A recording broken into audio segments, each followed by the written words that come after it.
آقا امروز روز ولنتاینه و خب خیلی عاشقا دارن به هم کادو میدن و لحظات دراماتیک رقم میزنن. یا مثلا داری از سر کار میای یهو میبینی یه دختر خوشگل جلوت سبز میشه و بهت گل میده. البته این برای خیلی قفله.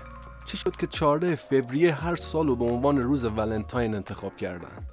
کیا میدونن داستان روز ولنتاین چیه؟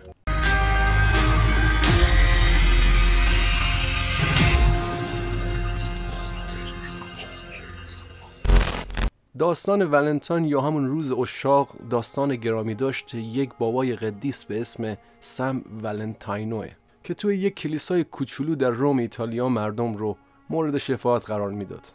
انگاری توی قرن سوم میلادی بوده که پادشاه اون دوره امپراتوری روم که اخیراً درگیر جنگ هم شده بوده، یعنی کلودیوس خان دوم، اجازه نمیداده به سربازش تا با هیچ دختری عقد یا ازدواج کنن.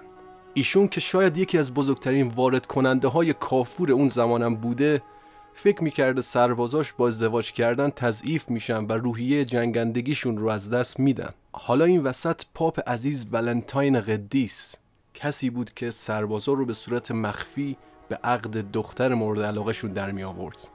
مردم هم که چشم دیدن اینو نداشتن که ببینن دختر و پسرها راحت با هم ازدواج میکنن و بدون در نظر گرفتن جنگ میرن پی زندگیشون. یکی این وسط گزارش میده به شاه زمان یعنی کلودیوس دوم. ایشون هم تا میفهمه این نافرمانی رو از جانب شخص ولنتاین قدیس که یک پاپ هم بوده رخ داده، اول ولنتاین قدیس رو میندازه زندان. بعدش هم که دیگه عالم و آدم از داستان خبردار میشن، دستور میده تا گردنش رو هم بزنن تا مثلا قدرتش رو به رخ بکشه. کلودیوس دوم رو هم مدتی بعد خدا میزنه و موقع لشکرکشی برای پس گرفتن یکی از مناطق غربی اشغال شده ایتالیای کنونی در اثر بیماری طاعون فوت میکنه. امپراتوری روم هم چند دهه بعد برای همیشه سقوط میکنه و عصر تاریکی در اروپا آغاز میشه. اگر دوست دارید از بعدش بیشتر بدونید، برید سراغ این ویدیویی که داره به نمایش در میاد.